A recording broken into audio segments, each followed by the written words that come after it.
देखिए, ट्रंप और ज़ेलेंस्की की जो ये मीटिंग हुई है बहुत ही अजीबोगरीब हुई।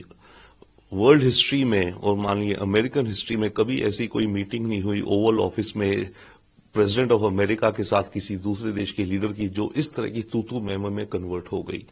तो बहुत ही अनप्रेसिडेंटेड है।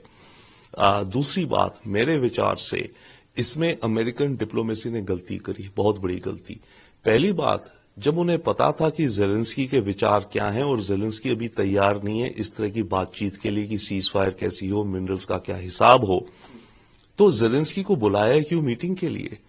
देखिए, जब बड़े लीडर्स के बीच में जब मीटिंग होती है तो 80% 90% पहले होमवर्क हो जाता है उनके मिनिस्टर ऑफ फॉरेन अफेयर्स, दोनों देशों के bureaucrats, diplomats, national security advisers द्वारा।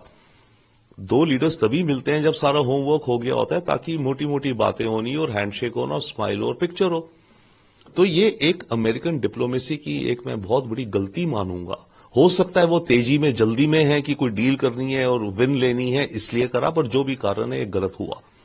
दूसरी बात, ये जो मीटिंग होनी थी ये बंद कमरे में हो सकती थी और उसके बाद दोनों लीडर्स बाहर आके प्रेस स्टेटमेंट देते अपनी जो भी, या मीडिया से क्वेश्चंस लेते। क्या जरूरत थी कि मीटिंग शुरू होने से पहले, जब आपको पता है कि ज़ेलेंस्की के विचार कुछ अलग है, दुनिया की मीडिया के सामने आप बैठ करके बातें कर रहे हो और तू में आ गए? तो ये भी मेरे ख्याल से गलती है अमेरिकन डिप्लोमेसी की पोजीशनिंग के हिसाब से। अब इन दोनों चीजों के अलावा, यस, ये डील बनेगी, आने वाले वक्त में बनेगी। हां, कल की मीटिंग के द्वारा ट्रंप की छवि पर कुछ दाग भी आए हैं, क्योंकि ट्रंप तो अपने को मास्टर ऑफ डील कहते हैं और इस डील को लुक फॉरवर्ड कर रहे थे। एक दिन पहले उन्होंने कहा था, कल भी कह रहे थे कि आएंगे, हम बहुत अच्छी डील करेंगे, $350 बिलियन की, ये वो। अब ज़ेलेंस्की आए, डील नहीं हुई और ज़ेलेंस्की इस तरह की बातें करके चले गए। तो ट्रंप की छवि पर भी ये थोड़ा दाग है। परंतु ट्रंप एक मैच्योर बिजनेसमैन, मैच्योर लीडर है। वो जिस इंडस्ट्री से रियल एस्टेट बिजनेस में आते हैं उसमें बहुत नेगोशिएशंस होती हैं, आगे पीछे होता है, ब्लफिंग होती हैं, धमकियां दी जाती हैं, ये वो, और एंड में जाके डील बन जाती है।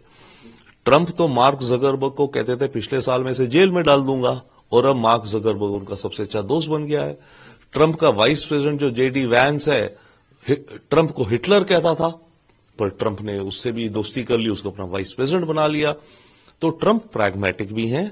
तो ट्रंप, क्योंकि अपने देश के हित में उन्हें ये डील चाहिए, क्योंकि ये जो मिनरल्स हैं, फिलहाल दुनिया में जो मार्केट है उसको चाइना कंट्रोल करता है, और ये जो मिनरल्स हैं ये जाते हैं आपके मेटलर्जी में, हवाई जहाजों को बनाने में, मिसाइल्स को बनाने में, कंप्यूटर चिप्स को बनाने में इत्यादि। ये चाइना मार्केट कंट्रोल करता है।